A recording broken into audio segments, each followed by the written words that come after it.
I mean, I guess when you do listen to podcasts, you're kind of like talking like this and just kind of going. Welcome to NPR. Nice and sensual. Is it recording right now? Yeah, it's been recording this whole time. 3 and 4. Welcome to Beer Guts and Sports Nuts. I am 25% your host, Zach Bishop. I am 69% of the host, Brett Stakey. I'm the other 42, Joe. I'm the remaining whatever the Craig D. So, as the producer, what's our first topic today? I don't know, you're the producer, you should probably say it.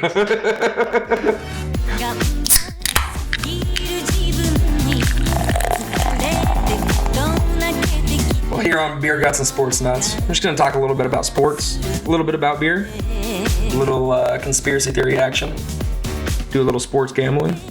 Lead it off. How about James Harden? I think James Harden to the Nets is rather crappy of a trade. Every time he plays with a point guard that's considered an all-star, he and the point guard don't get along, and frankly, I think Harden's fat. What's the over-under for assists per game in that? I think Durant will be the leader in assists. It depends on if Kyrie actually plays this year, so is he partying on Trade boats? him straight up for us. My first hot take of the podcast is the Nets will not make the Eastern Conference Finals. That's that is very hot. That's a very hot take. Who takes him out? Themselves. The Bulls, obviously. Hey, coming in at the 7 seed. Just wait, it'll happen. Levine, best year of his career. It's gotten better every year. He's the oldest guy on their team, 25. Come on, it's happening. So the Rockets got Oladipo, Exum, got Oladipo, Exum, some European dude, 3 first rounders. So in 22, 24, 26, and a first rounder from Milwaukee, and then swap some picks. So that was the Rockets. The Nets, James Harden, old ass, old enough. Was he like 34? Yeah, I think he's like 32, 31. 31. Yeah, I know. So he just turned 31. He still has some time. You know, he's still in his prime. Obviously, he's putting up over 30 points a game the past however many seasons. He brought more of his prime to the court this year. Seen his build. You saying he a little thick? It's school. It's open. Time for our multimedia break. Do you like to black out in front of your friends? Do you like to twerk like nobody's watching? Well, I have the place for you. You are one bullseye away from Bogey's Bishops. We've got the hottest jams, the funniest looking dudes, and some women that really know how to put up with you. Come through for a brew with the crew at Bogey's Bishops. Don't get iced. So the past 3 years, outside of this year, he's been putting up over 30 a game. So he's still productive. But I think lack of defense, and you're giving up so much for Harden. I think Harden can play defense. I think, especially during the regular season, so much they just don't ask it of him because he's doing so much on the offensive end. I think when he needs to in crunch time, he can, but he's definitely not known for defense. Right. And I don't think the Nets will be known for defense, right? There's going to be buckets left, right, center. I also think Harden kind of had Houston by the balls and could do whatever he wanted. Oh, for sure. They kind of just let him do whatever he wanted. Even though he's doing all that, I mean, when was the last time that the Nets made a big trade for a player over 30? Paul Pierce, Kevin Garnett. Traded all those first-round picks for those two dudes. I know it's a different situation. Those guys aren't nearly as good as Harden was, especially at that point in their career. But you're giving up your future to maybe win a championship. And who knows? I mean, him and Harden and Durant might not have good chemistry. Kyrie might not come back. I'd rather see a team sell the farm and try than just accept being like a middling. The thing is, they're not selling the farm. They just gave like a U-Haul load of picks away. Yeah, they gave up a bunch of picks, and they also gave up Karis LeVert, and they gave up Jared Allen and Torrin Prince. So those are all dudes without Kyrie and without KD last year that made the playoffs. They made the playoffs without those two dudes, and they gave up a lot of their pieces and future pieces. They didn't give up. Isn't Hollis Jefferson still there? Mm-hmm. At least they kept him because he's actually a pretty good player. So are you saying Westbrook was the odd one out for those three when they were together? I wouldn't say that. I think it's going to be the same as OKC. They're not going to do anything. I do too. Because really, they're almost the same team. Well, it's not that OKC didn't do anything. OKC had a hell of a run, and they ran into a great fucking team. Like, it's like they got Steph Curry, man, in the prime. and then KD took his hardest road. You already fucked up. That's my one F-bomb. No F-bombs. Cock. So again, who do you think won between those 4 teams? I'm going Rockets with all their first rounders. Kramer? I'm an OKC bandwagoner, so the Nets straight up won this trade, no doubt about it. All they need to do is, who says no, trade Kyrie for Russ straight up, run it back. Maybe somehow, I don't know, Adams just signs for vet minimum. He just like retires, and I don't think he can do that, but get the band back together in Brooklyn. That's what I say. So when you say you're a OKC bandwagoner, is that really a bandwagon if they're not good? Well, it started as a bandwagon a long time ago. All right. Brett? I think the Rockets won. I like Victor Oladipo, and they're already young. And with all those draft picks, I think it could be pretty sexy. All right, I like it. So the Rockets, obviously with Oladipo, little injury history, but he's a hell of a player when he's out there. Obviously, all the pieces in the future. Honestly, I like the Cavs. I think Jared Allen's one of the best young centers in the league, and Taurean Prince plays defense. He's a little streaky, but for what they gave up, I mean, I think they won it. Well, I was just going to say I think the Cavs are kind of in the same boat as the Rockets. They have a lot of young players. Yeah, well, then say it. Talented players. Well, that's what I'm saying right now. I thought you were explaining to us what you were going to say. My bad. I need to be not cutting people off. So the next subject we will talk about is the surprising and exciting college football championship between, you guessed it, Alabama and Ohio State. It went about how I thought. Alabama statistically had a better offense than LSU last year, and I thought that was the best offense I've seen. Alabama proved Heisman's come in all shapes and sizes. You got Mark Ingram, who's decent size. You got Derrick Henry, who's a freak. And then you got Devontae Smith, who looked like me in my junior high tracksuit. But he is really good. I took Alabama to win the national championship before Florida and Bama played. Sounds like a big risk to pick Alabama. Another thing that's exciting is Alabama now has the number 1 recruiting class of all time coming in 2021. Man, so just in case you thought they'd have a down year, here comes Nick Saban and his other dudes kicking ass and taking names. We're going to see another Alabama championship, and we're going to see less viewers than this game, which had 19 million. College football is losing its lust, thanks to Clemson and Alabama. And Ohio State's flirting with it, but meh. Who thinks 10, 15 years from now there's going to be a scandal in Alabama? There's so many teams out there that get hit with a recruiting violation or something gets spilled about some illegal activity, but Bama's never had a rumor. Like, Bama's never had a serious, legitimate rumor where they're one of the teams. In today's day and age, with how many people have access to social media and have outlets to produce stuff, I do not think in 10 years there will be a scandal coming out of Alabama, at least from the past. I mean, just with history proves itself. And history has not said that Alabama is cheating. So what are your guys' thoughts on like expanding the college football playoff? I think that will honestly save the views of the college football playoff.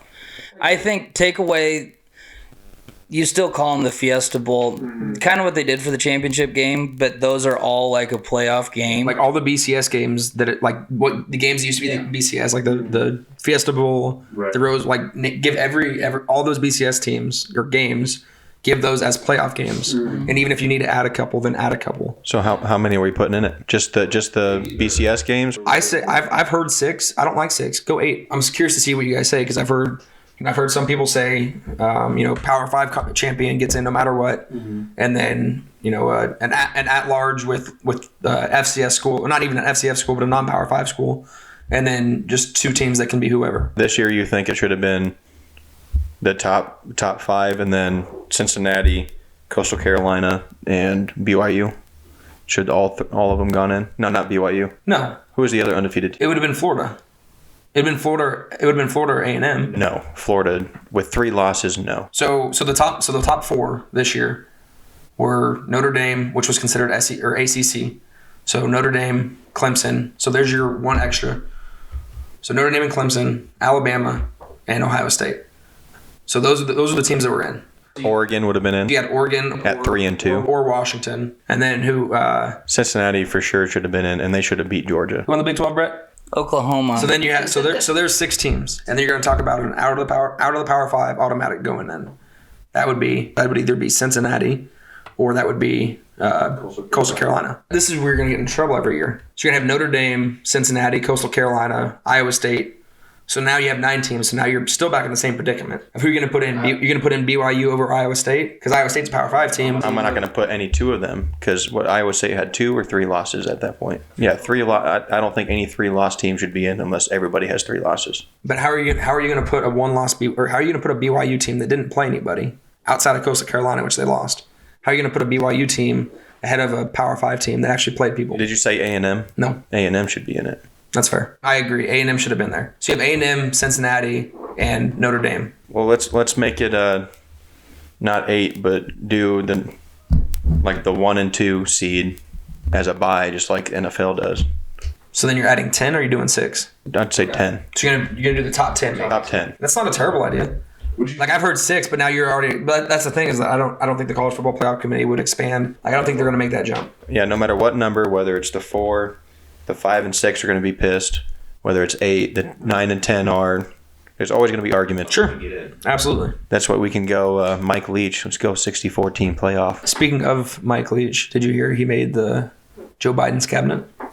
Let's go. I'm in. But the New York Times mistakenly implied Mike Leach was picked to Joe Biden's staff. So apparently, when they were typing this, they filled out that Mike Leach was going to be named as the Chief Diversity and Inclusion Director. That is the worst spot for him to be. You're the producer. You're the only one that claps. 5, 4.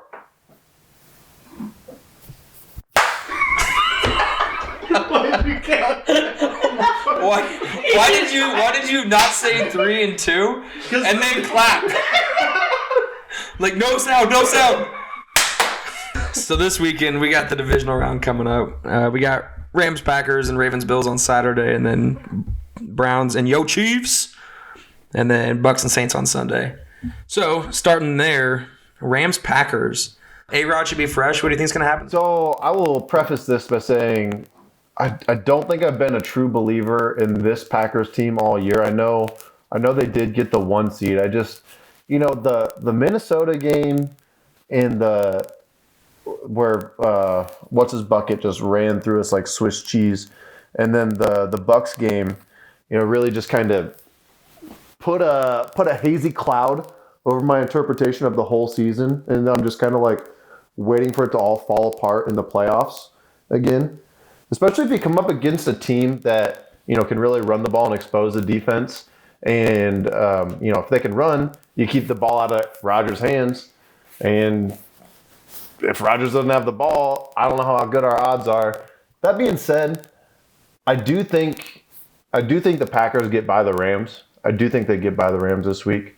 I'm more concerned about next week, but I don't know. People talking about Packers in the Super Bowl makes me a little nervous. I'm not gonna lie, as a Packers fan. You'll have a rougher time if that third-string quarterback comes in. He was a killer. I think the Rams are going to come off that hot take, and get beat by a little bit to the Packers. I like it. No, Packers and Lambeau, you can't. It's hard to get past, especially in. That is the one saving grace that they got home field advantage. Like the Rams defense about 6 weeks ago, I was like, man, Rams could be the best team in the NFC. I really thought that. I bet them hard. I lost hard. It's a cycle. So last week, I hammered the Seahawks. Seahawks by 3. It's an easy win. Easy win. Easy loss. Real easy loss. Third-string quarterbacks. Yeah, I didn't know the third-string quarterback was coming in, and things changed. But, this week, the Packers are for real. I really think the Rams defense can get to him a little bit, but I think at the end of the day, as long as Rodgers is Rodgers, As long as he doesn't have a bad game, no injuries. Fingers crossed. As long as the team doesn't have a bad game, they have a chance to win. Well, you fuckers. Like so as long as Rodgers is Rodgers, I think the Packers win this game. I honestly think they cover. I think Green Bay 6.5, they cover. So Ravens Bills, jumping right into that one. I think the Bills are hot. Everyone's talking down on them this week because they had a close game against the Colts, and only because Phyllis Rivers couldn't throw the ball 40 yards in the end zone. Honestly, I think the Bills wipe. So they're 2.5-point favorites. You're thinking it's. I mean, wipe. There's only one definition of wipe, right? Well, yeah, I knew like last week Seattle was going to wipe the Rams, right. And this week the Bills are going to wipe the Ravens. I'm going full on Bills Mafia. Okay. I'm going to be in Buffalo in early February. So I'm definitely going. All right. Bills are going to be in the Super Bowl, and we're going to watch it. Weird. I guess for me, I don't really know or care about this game, but I'm going Ravens just because the dynamic difference between Phillip Rivers and Lamar Jackson is almost humorous. And what was the final score of that last? It was, let's see. Yeah, they only won by 3. I think I'm not big on the Ravens, but I'll take the Ravens over the Bills, even though I like Allen at quarterback. Browns Chiefs. I don't think I need to say much about this game. Patty Mahomes, Tyreek Hill, Travis Kelce. Even the highest paid decoy in the league, Sammy Watkins. That Sam gets a touchdown this week. I'm going Chiefs. Cover, I'm assuming? Not there yet. Well, I mean, like, okay. I was just feeling out your commitment to the Chiefs. Are the Browns, like, are they still devastated by COVID? Are they going to have people back in time? Coach is back. A good chunk of their players that missed last week because of COVID are back. Nice. That's good. I still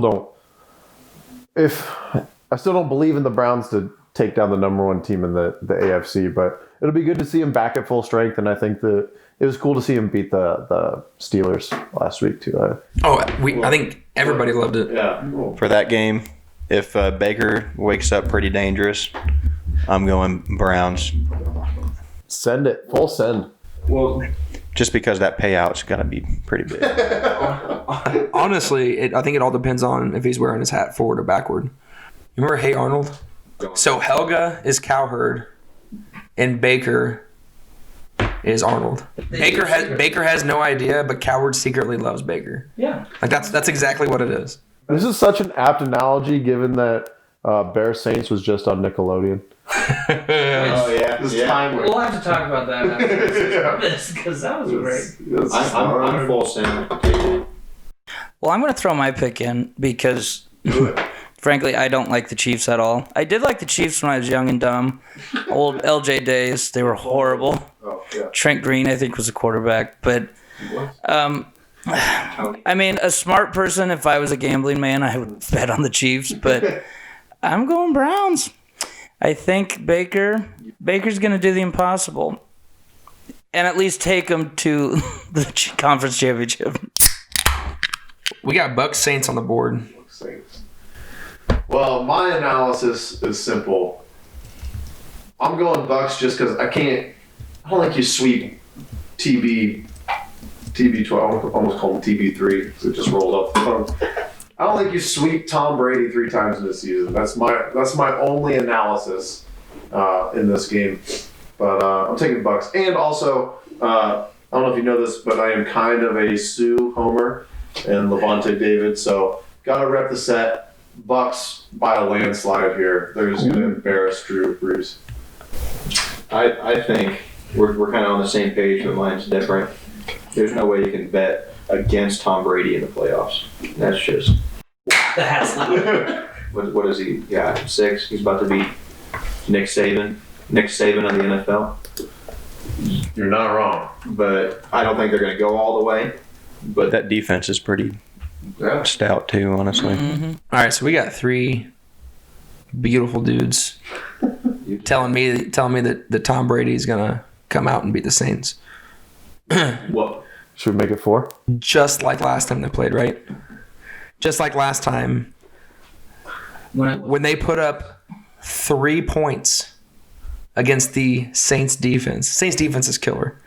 38-3 in prime time. In prime time. You guys know when this game is? Prime time. Brady in prime time this year has been terrible. Been absolutely terrible. But I think it's a different Bucks team than it was. What are you talking about? It's all the same players. They've improved a lot. They're all the same players. Like I know they're on a they weren't on the same page back then and all that, but I mean they. And that was what Antonio Brown's first game. You put playoff on the end of that game. Tom Brady just changes. We'll see. So we'll see. We'll be keeping track of these. I mean, it's the end of the season now, so I will say I feel better about my parlay of destiny. That's good. Because both games I was questionable about, you took the opposite.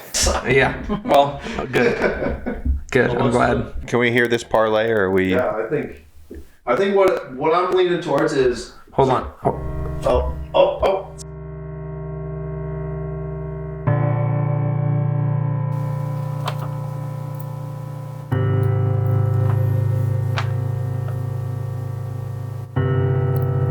Have you or a loved one been ever stuck by somebody that just clapped too much? Did it cost you more than you could ever imagine? There was clapping going on. If so, call 1-800-CLAPS-OFF. Clapping going on. Don't let the claps affect you like they did me and my family. Clapping. Let Beer Guts and Sports Nuts help you see it through to the other side. We're here for you.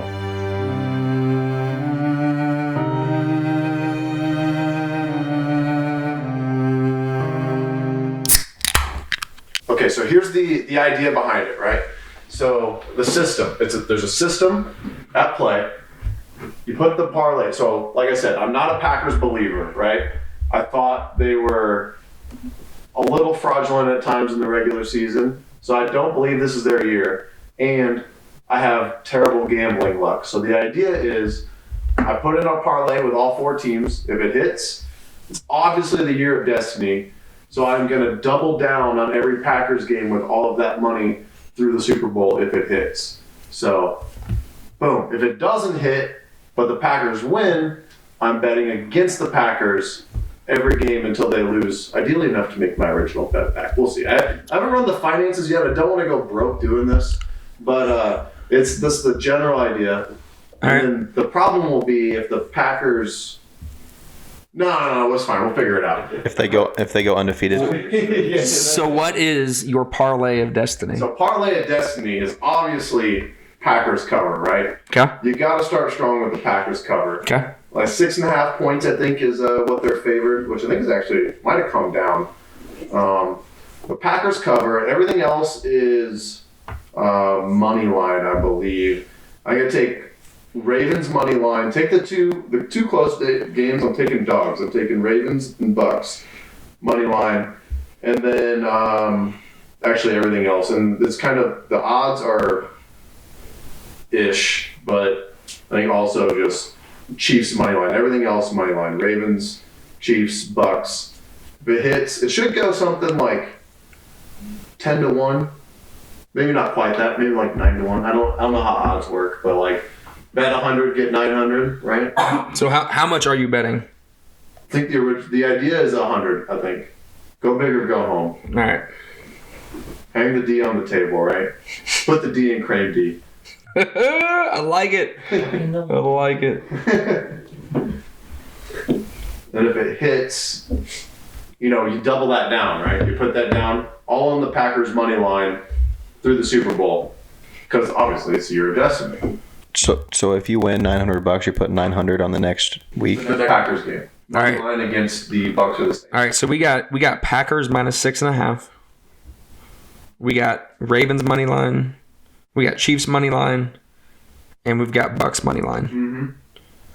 For a hundo spot. For a hundo spot. For a hundo spot right now, 100 wins, $1,023. Perfect. And so if that cashes in, that's going all in money line Packers versus Saints or Bucks.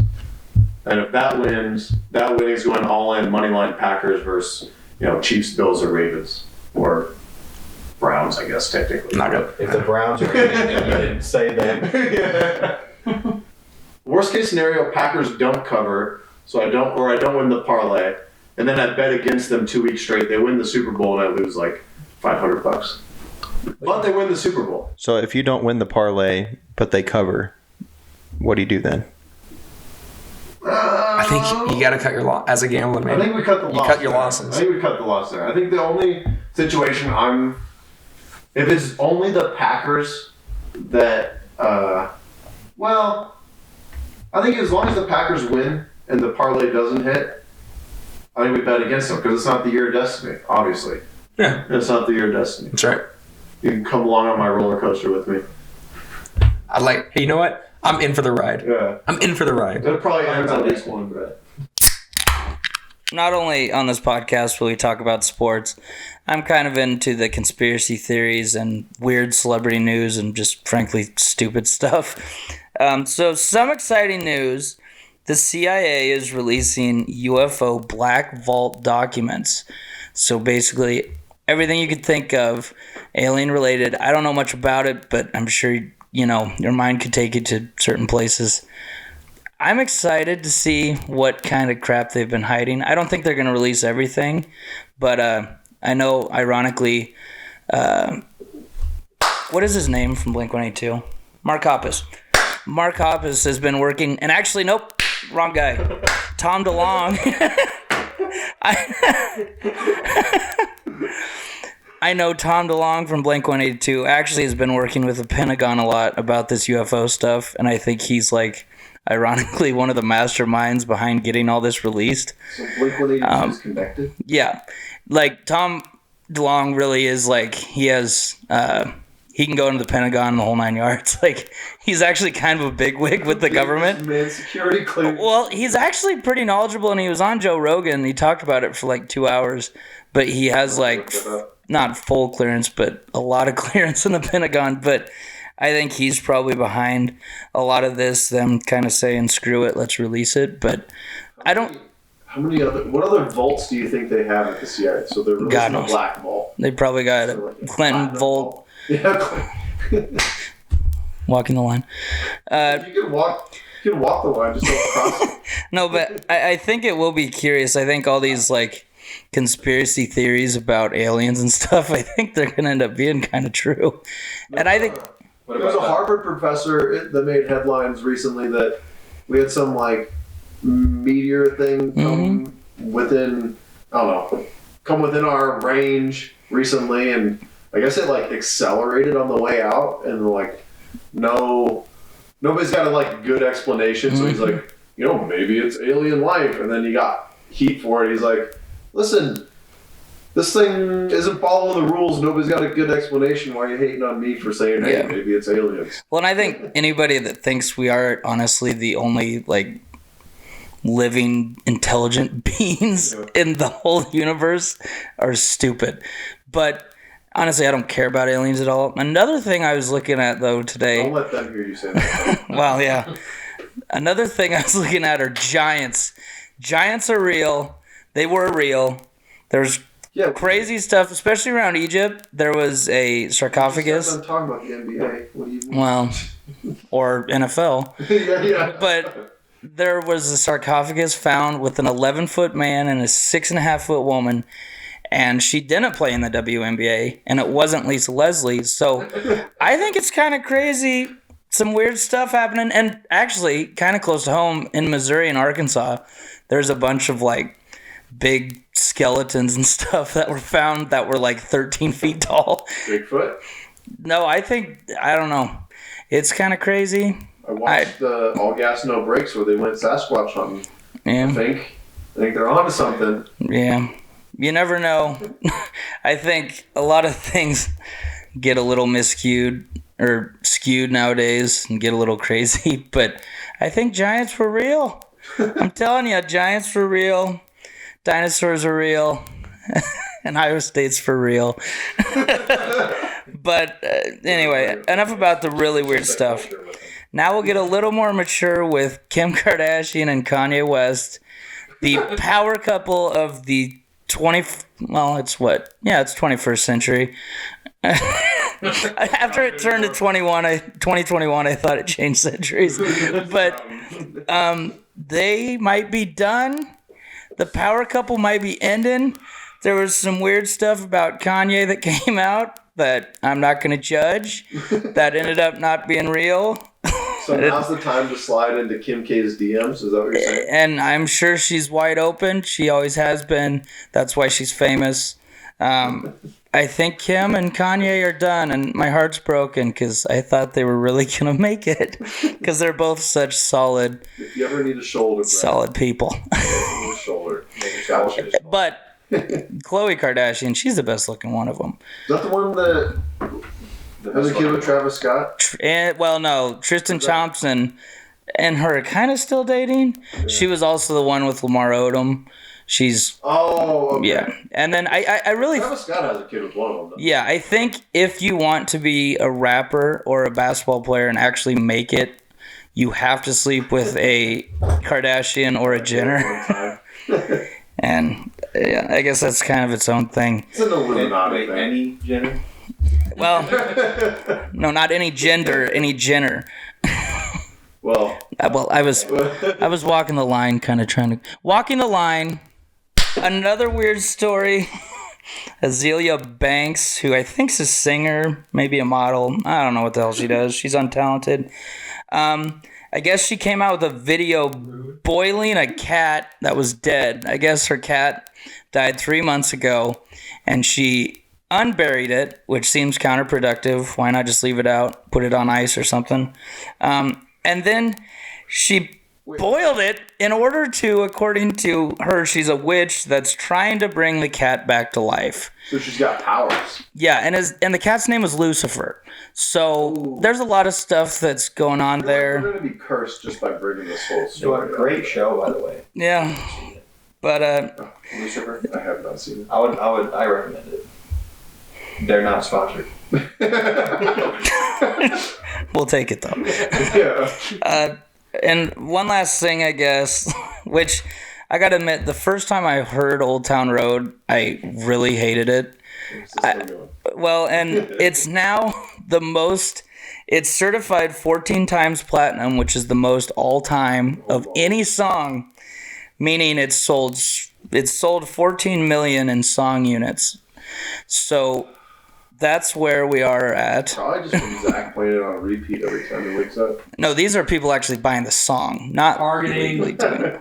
But I was kind of curious what your guys' thoughts were at the beginning when you first heard it, and when it was in its prime, maybe what you were thinking about it. I think when I first heard it was when it was in its prime. I mean, I think it's really just the peak of modern country music, right? I think that's enough said. Well, and I think the funny thing is the country charts took them off because they literally said it wasn't country enough. While you have Florida Georgia Line and Luke Bryan killing the charge, which makes no sense to me because what's the difference? Really, I didn't do much research on my weird topics. I could go on conspiracy theories forever. A couple fun ones. Elvis lives under a bridge in Los Angeles. Still. Michelle Obama's a man. Barack, though, he's a lizard, so that's a power couple. And really, frankly, most of the famous people are lizards, and if you don't believe it, you're an idiot. But I don't have much to say here. Let's get to our NFL bets, some real life stuff. Let's hear it, Zach. So to follow it up, for the first set of games, Kramer is taking Chiefs -10. Zach's taking Saints -3. Kramer, Bills -2.5. Zach's plus 6.5. And then for the tiebreak, Zach is taking Max Holloway. I got Qatar. And Crane D has Qatar. Catter? We got to figure out his name. We go way back. No, we'll figure it out. Old Calvin, So Trevor's taking the Bills in points. Brett's taking the Packers. Trevor back with the Browns and Brett with the Bucks. And if they tie, Cameron Smith for Brett and Sergio Garcia for Trevor. I think it's going to be a fun weekend to see. I mean, it gives you something to look forward to. It gives you something to look at, and even though if your team might not be in it, even though Cream D's and mine are. Sure. So, I mean, the number 1 seeds, it's not bad. You know, It's good bye. had a week off. For the Chiefs, had a couple weeks off. You know, with the bye and sitting our players because we already had the 1 seed locked up. That's you know, it is what it is. Hopefully they don't come out rusty. You know, So we'll see. So next week, if if Kramer takes down the gambling god, it's funny to see effort all week. you know, really good, False god. really good, really good at this, then I will have to wear some Nebraska gear because I hate Nebraska more than anything. That's not true. I hate Michigan more than anything, honestly, but nobody here is a Michigan fan, and I'm not going to go buy Michigan stuff. I So want to look at Michigan across the room. So. yeah, that's fair. Yeah. And then if Kramer loses, he's going to have to wear some of Trevor's Minnesota gear because obviously the Packers are better than Green Bay. Like when they beat them earlier this season when Dalvin Cook had 15 touchdowns in one game. Packers are better than Green Bay. Packers, recent breaking news, Packers have acquired Dalvin Cook. 1, Just AT1 out. 3. So, he's fine. Can't watch you. But from all of us here at Beer Guts and Sports Nuts, The inaugural episode. we appreciate you listening to our 13 minutes that we keep. We did it. Took us 3.5 hours to get here, but I think 13 minutes of real content has It's has all got about it. the journey, right? So appreciate it, and we'll Looking forward to the next one. we'll see you next week. I hope I get invited to that. Hot takes and big snakes. That's all this podcast. Hang down 420. Yeah, it's まだ手にしたことのない幸せがどこかにある気がし This podcast is brought to you by Winchester's. We play sand volleyball on Thursday nights. Come drink a beer. 楽しく生きてきたの何一つ悔やんでないけど曇った影 Nebraska is not Michigan. Nebraska is not Ohio State. Nebraska is Nebraska. Nebraska is Iowa. Iowa is Nebraska.